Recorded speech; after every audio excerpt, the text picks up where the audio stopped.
They told me grief makes you closer as a family. In my case, it turned my siblings into strangers wearing familiar faces. When our parents died in a car accident 15 years ago, I believed every word Michael and Rebecca said. They handled the funeral, the paperwork, the grown-up stuff, while I finished my last year of college and worked nights just to afford rent. They told me our parents died broke, that the recession wiped out their savings, that there was nothing left but debt and memories. So I swallowed my questions, pushed down my confusion, and tried to be grateful that at least we had each other. I watched my siblings' lives bloom while mine was stuck on survival mode. They bought houses, traveled, and posted picture-perfect lives. I told myself they were just luckier, smarter, more ambitious. I never imagined the real reason was sitting in a locked file cabinet with my name on it. The whole thing started with a voicemail I almost deleted. A calm male voice said, "Hello, Ms. Chen, this is attorney Mark Harrison. I've been reviewing some old files related to your parents' estate.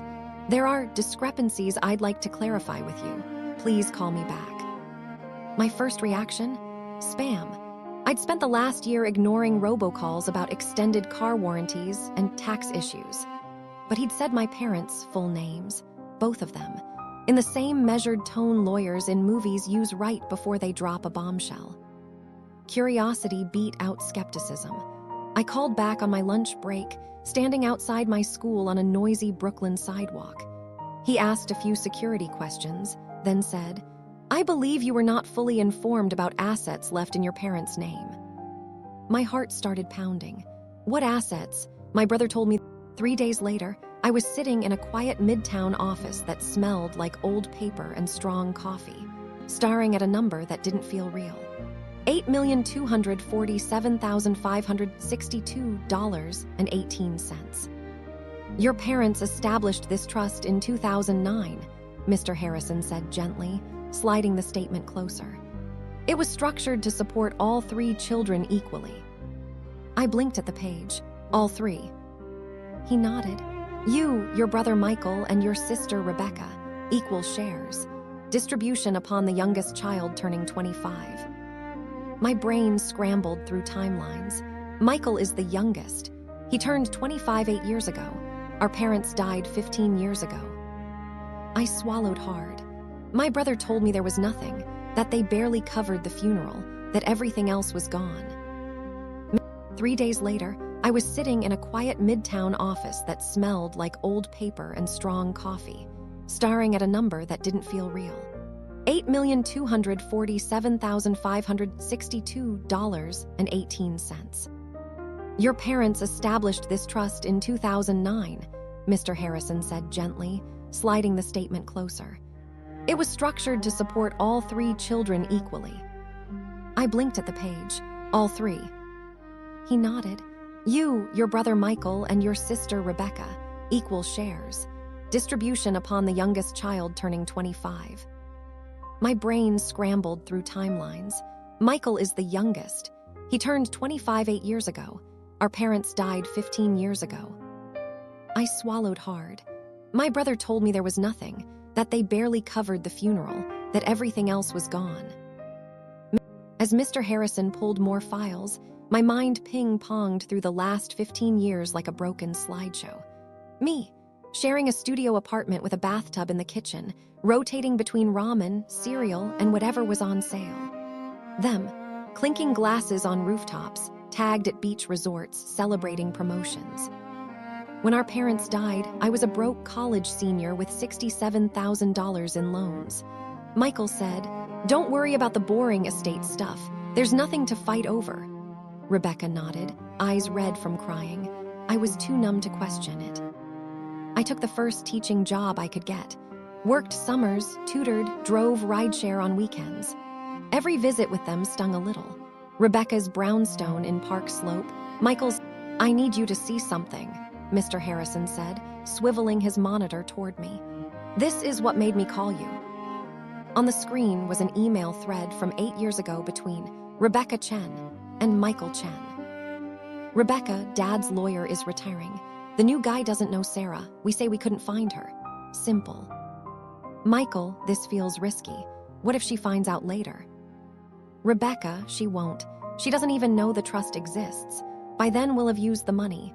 What is she going to do, sue her own brother and sister? She's too soft. I felt physically nauseous. Too soft. That's what my own sister wrote about me as she planned to erase me from our parents' legacy. I swallowed bile and forced my voice to stay calm. How did the court believe them? They submitted sworn. Once you see the crack, you can't unsee it. Suddenly, all the little moments I dismissed as weird but harmless lined up like red warning lights. The time I asked if our parents had any life insurance, Michael answered too fast. No, policies lapsed ages ago. Rebecca stared at the floor. The way they shut down any conversation about wills or paperwork. It's depressing, Rebecca would say. Let's not live in the past. The way they reacted when I mentioned talking to some lawyer friend years ago about whether there was anything we'd missed. Michael snapped. Why are you always so suspicious? I wasn't suspicious. That was the problem. I spent years thinking I'm lucky to have siblings who help with everything. Meanwhile, they were signing documents saying I'd vanished into thin air. Here's the hard question, Mr. Harrison said. Do you want to pursue this? We can file a civil claim to recover your share, and the district attorney may bring criminal charges based on the evidence. But that means taking your siblings to court. I stared at my hands, calloused from years of writing on whiteboards, carrying grocery bags up 5 flights of stairs, gratting until midnight. Hands that could have held a different life. They knew, Mark, I said quietly. It felt strange to use his first name, but also natural. They watched me juggle 3 jobs. They watched me cry over student loan payments. They watched my car get repossessed. They had years to say, hey, there's something you should know. He nodded. They had many chances to do the right thing. I used to think being the good one. They found out the way they made their choices, through paperwork. Process servers showed up at Rebecca's brownstone and Michael's condo on the same Tuesday afternoon. Civil lawsuit, notice of criminal investigation, a neat bundle of consequences. My phone lit up like a slot machine. Rebecca called first, voice already cracking. Sarah, what is this? The police were at my door. I found the trust, I said, no preamble. I know everything. Dead silence, then a strangled, we were going to tell you. When? I asked. After you remodeled the kitchen with my share, after the kids finished private school, after you retired early. Michael's call came next, all thunder. You're tearing this family apart over money. You tore it apart when you signed my name off our parents' legacy, I replied. Courtrooms are less glamorous than TV makes them look. Beige walls, uncomfortable benches, the hum of a broken vent. But the sound of the clerk reading the verdict might as well have been a movie score. Guilty. They argued everything. That they thought I'd moved abroad. That my distance from the family made them think I didn't want anything. That they misunderstood the trust. All of it crumbled under hard evidence. Phone records, photos, group chats, emails, holiday invitations sent to my correct address. The judge didn't raise his voice. He didn't have to. You did not merely overlook your sister. You erased her. You benefited from false statements, and you allowed that to stand for over a decade. Restitution, my portion plus growth. Additional damages, legal fees.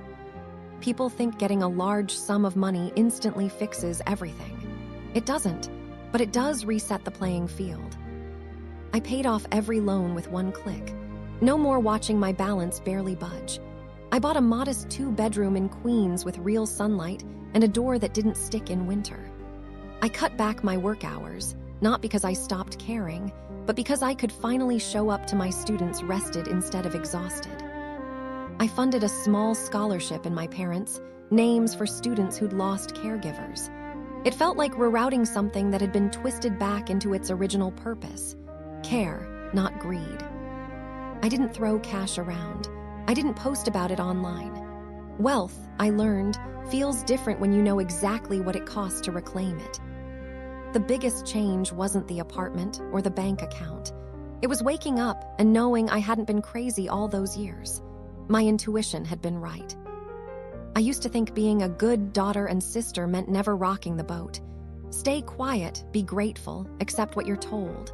Losing that illusion was painful, but necessary. My parents built that trust so all three of us would be okay without them. My siblings decided I didn't count because my silence made me easy to erase. Taking them to court didn't undo the betrayal, but it did something important. It put the truth on record. The real inheritance wasn't just the money. It was the lesson that love without honesty is just performance. That family without respect is just shared DNA. And that protecting your own dignity doesn't make you disloyal, it makes you responsible. If you're reading this wondering whether you're overreacting to something that feels wrong, hear this. Asking questions is not betrayal. Protecting yourself is not cruelty. And choosing justice over quiet suffering might be the bravest act of love you ever give to yourself.